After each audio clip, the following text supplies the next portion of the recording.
স্বাধীন করো, স্বাধীন করো, বাংলাদেশ স্বাধীন করো।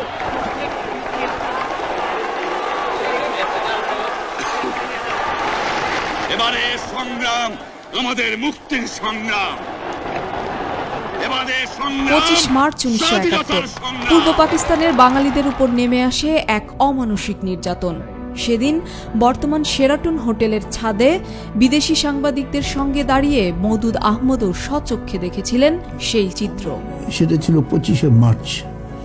আমি ছিলাম এখনকার শেরাটন হোটেল, তখন নাম ছিল ইন্টারকন্টিনেন্টাল হোটেল।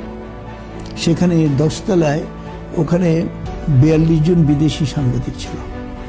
আমি তাদেরকে ব্রিফ করতে গেছিলাম। ব্রিফ করতে গিয়ে আমি নিজে আটকা পড়ে গেলাম, কারণ ওখানে ওই যে হোটেলের নোটিশ দিয়ে দিল কেউ যাতে হোটেলের বাইরে না যায়।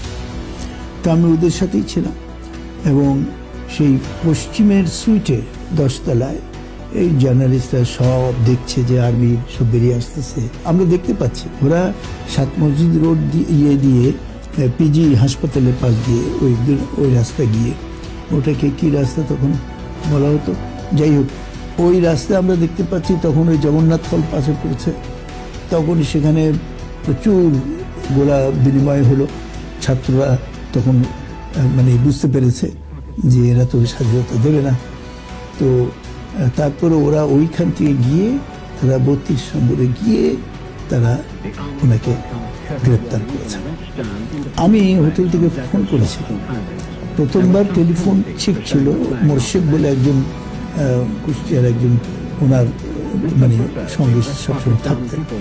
মোর্শেদ ভাইকে বললেন, মোর্শেদ ভাই বলেন আমরা দেখতে পাচ্ছি যে এরা সব কিন্তু ওই ধানমন্ডির দিকে যাচ্ছে, তো ব্যবস্থা করেন।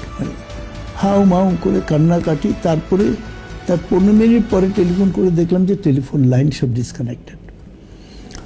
রাত্রিবেলায় 2:30-3টার দিকে একটা এয়ারফোর্সের বাস আসলো হোটেলের সামনে, একটা ইয়াং অফিসার। সেই ইয়াং অফিসার আমাকে চিনত, বললো যে we have caught the big bird. তখন আমি ধরে নিলাম যে বঙ্গবন্ধু গ্রেপ্তার হয়ে গেছেন। এটা হলো 25 তারিখের ঘটনা। আমার নিজের চোখে দেখা কিভাবে ঢাকা শহরে বিভিন্ন জায়গায় দাউ দাউ করে আগুন জ্বলছে। আর্মি একেবারে নির্মমভাবে আমাদের দেশের মানুষকে হত্যা করা শুরু করলো, গুলি করা শুরু করলো। আরও অনেকে ওরা যে মেরেছে রাত্রিবেলায়, মেরে ওদেরকে শুয়ে রেখেছে। ওই ছবি আমাদের নিজের চোখে দেখা।